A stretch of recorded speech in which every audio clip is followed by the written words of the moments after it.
Welcome and greeting from CK Penasha Homeo Care. I am Dr. Sarbija and I am a homeopathic consultant. Today we will discuss Indian homeopathic drug that is A-Califa Indica. ये जो drug होता है वो बहुत ही important होता है respiratory complain के लिए। हम लोग इसको रेस्पिरेटरी कंप्लेंट्स जितनी भी आती हैं अगर उसमें यूज़ करते हैं तो ये बहुत ही अच्छा यूज़फुल भी रहता है और हम लोग को बहुत अच्छा रिजल्ट्स भी देता है। इसके बहुत सारे डिफरेंट केसेस हैं कि ये कौन से रेस्पिरेटरी कंप्लेन में कहाँ और कब कैसे काम आता है। आज हम इस वीडियो में इसी को डिस्कस करने वाले हैं। अगर हम लोग A-Califa इंडिका को डिस्कस करें ना तो पहले हम लोग को ये जानना होगा कि A-Califa इंडिका है क्या। ठीक है, A-Califa इंडिका जो है वो एक रेमेडी, प्लांट्स बेस्ड रेमेडी है। ये एक पौधे से बनता है जिसको हम लोग हिंदी में खोखली बोलते हैं।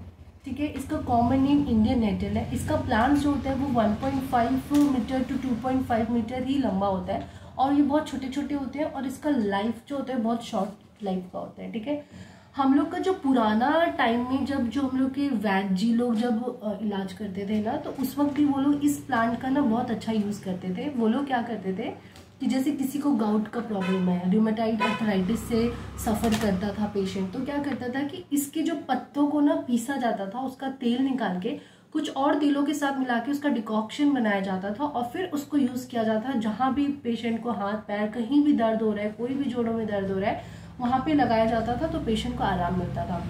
वैसे A-Califa इंडिका का जो रूट होता था ना, उस रूट को भी एज अ लेग्जेटिव यूज़ किया जाता था। जो पेशेंट का पेट साफ नहीं हो रहा है बहुत दिन तक, उन पेशेंट को भी इसके रूट का डिकॉक्शन बना के दिया जाता था तो पेशेंट का पेट साफ इजीली हो जाता था। पहले के टाइम में जैसे बच्चों को पेट में कीड़े हो जाते थे या बड़ों को हो जाते थे तो उस वक्त गार्लिक के साथ इसका डिकॉक्शन मिलाया जाता था, इसका जो तेल बनाया जाता था और दिया जाता था तो वो डीवॉर्मिंग का काम भी करता था। ठीक है, अगर हम लोग इसका बताएं कि A-Califa के इंडिका में क्या चीज़ इंपॉर्टेंट है जो हम लोग खोजते हैं। एक्चुअली हर जैसे हम लोग कोई भी मेडिसिन जानते हैं उसमें कंपोजिशंस होते हैं, इंग्रेडिएंट्स होते हैं, वैसे इसमें जो होता है ना एल्कलॉइड होता है। ठीक है, एल्कलॉइड क्या है? It is like a expectorant. What is expectorant? जैसे हम लोग खांसते हैं और बलगम बाहर निकलता है, वैसे ही इसी को रिलेट किया है A-Califa इंडिका से।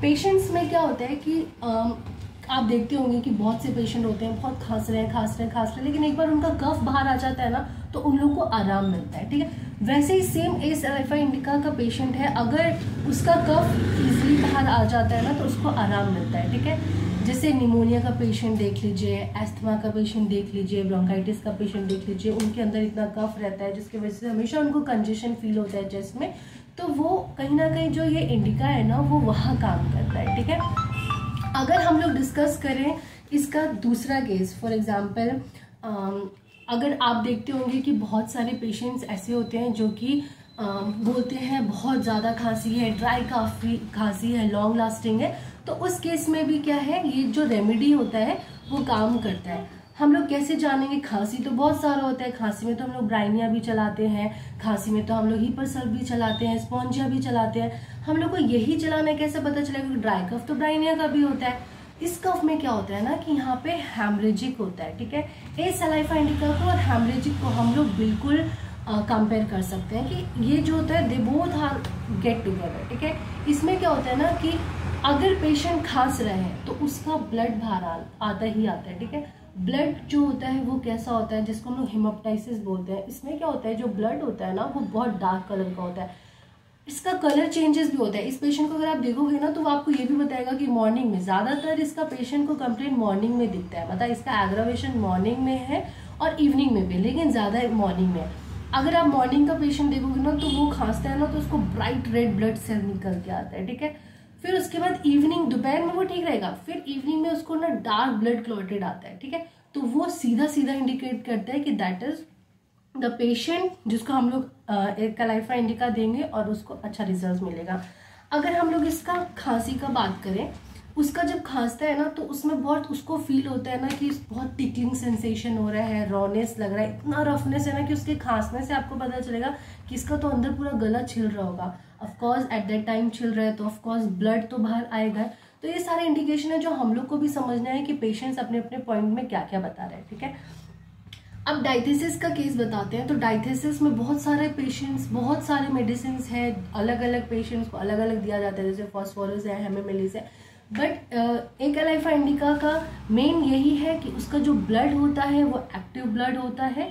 मॉर्निंग में बिल्कुल ब्राइट रेड कलर का आएगा, इवनिंग में डार्क ब्लड क्लॉटेड का होता है। इसका पेशेंट का एक और चीज़ है जो आप लोग देख सकते हो ना, कि ये पेशेंट जब आता है ना तो बोलता है मॉर्निंग में तो हम बिल्कुल एक्टिव नहीं रहते हैं, दोपहर में जितना काम करवा लो करवा लेते हैं, लेकिन शाम में फिर हमसे कुछ भी काम नहीं होता है।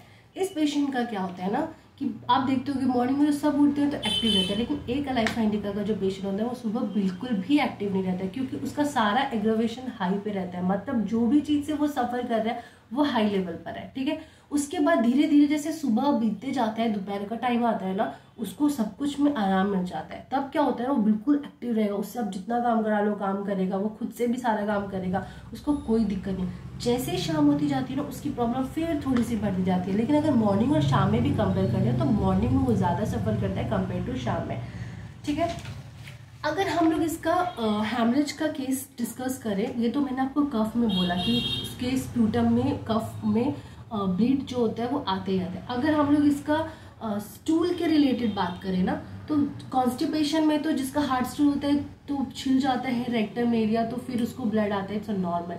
लेकिन this remedy is best when diarrhoea के साथ अगर ब्लड आ रहा है। अब जब डायरिया है, वाटरी स्टूल है, लूज स्टूल है, but still there is a presence of blood in the stool, then it gives a beautiful result.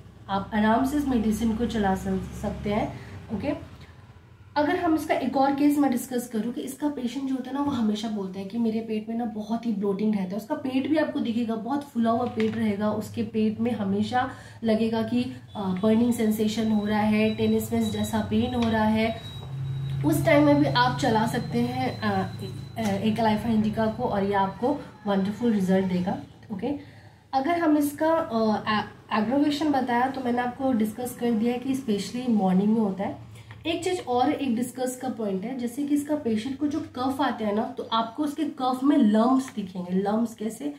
Dry cough है, ड्राई हार्ड कफ है, उसके साथ लम्ब्स, छोटे छोटे ब्लड के क्लॉट्स आ रहे हैं। वो जब भी खांस रहे हैं तो आप देख रहे हो कि उसके कफ में छोटे छोटे छोटे छोटे टुकड़े टाइप के लम्ब्स आ रहे हैं जिसमें ब्लड है वो पूरा। तो वो जो है बिल्कुल इंडिकेट करता है that the patient is for Acalypha indica and you will get the best of the best result. अगर आप पेशेंट को ये देते हैं तो आपको बहुत ही अच्छा रिजल्ट मिलेगा, ठीक है। अगर इसका क्रैम्प बात करें, अगर पेट में इतना ब्लोटिंग है तो ऑफकोर्स उसको पेट में क्रैम्प्स दिखेंगे ही दिखेंगे, पेन दिखेगा। उसको डायरिया के साथ उसके पेट में इतना गैस रहता है ना कि जब भी वो डायरिया अपना लूज स्टूल पास करता है तो उसका जो फ्लैचुलेंट होता है, वो जो उसका गैस होता है ना, वो बहुत नॉइजी रहेगा। तो भी आप पहचान सकते हैं कि हाँ, that patient is for Acalypha indica. और this Acalypha indica is also use in jaundice case. ज़्यादातर लोग जॉन्डिस में बस ये रिलेट करते हैं दैट स्किन इज येलो और इचिंग है तो आप एक अलाइफा इंडिका चला दो। बट ये ज़्यादातर जो होता है वो जितने भी गैस्ट्रो इंटेस्टाइनल कंप्लेंट्स को बताता है, तभी हम लोग डिस्क्राइब कर पाते हैं या दे पाते हैं कि हाँ, that medicine is good for in that case, कि अगर patient is suffering from jaundice और एनीथिंग एल्स। सो अगर हम लोग इसका आपको प्रिस्क्रिप्शन का बात करें कि मेडिसिन कैसे प्रिस्क्राइब करना है, you will prescribe this medicine. अगर आप प्रैक्टिस कर रहे हैं, अगर आप प्रैक्टिस नहीं कर रहे हैं तो आप इसका 10 to 20 drops 3 times 4 times a day चला सकते हैं and you will get the wonderful result. आपको पता चलेगा कि इसका कितना अच्छा आपको रिजल्ट मिलेगा, और आप अपने प्रैक्टिस में भी इसको आराम से चलाएंगे और आपको रिजल्ट मिलेंगे, और इस मेडिसिन के बारे में आप और भी अच्छे से जान पाएंगे। So friends, if you like this video, please don't forget to like and subscribe. Thank you.